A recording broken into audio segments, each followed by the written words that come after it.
Hey there, interwebs. It's VEDA Day 24, and this evening, there's a programme on BBC Three called Licence to Kill.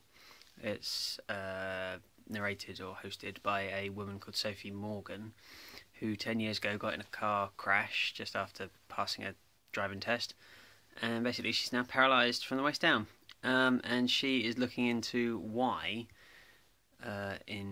I don't know if the statistic is for England or Britain or the UK, but why road accidents are the biggest killer of young people in the country.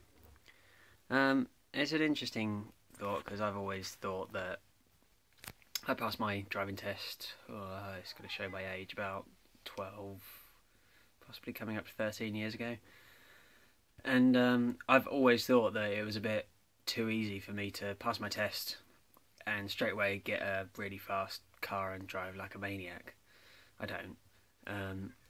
I was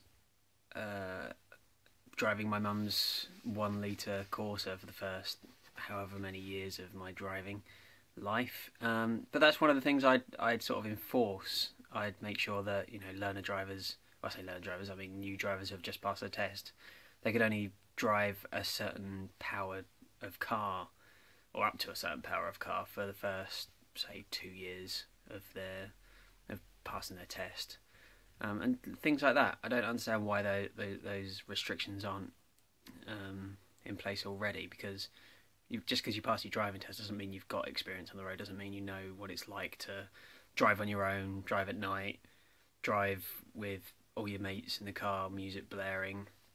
You've just got none of this experience coming out of just having your lessons and passing your test.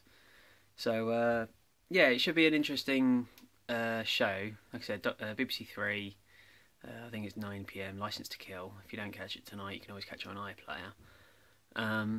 But yeah, what would you do to reduce young kids, I say young kids, I mean newer drivers, from dying on the road, basically? Let me know in comments down below. I'm going to get some food. You go away now.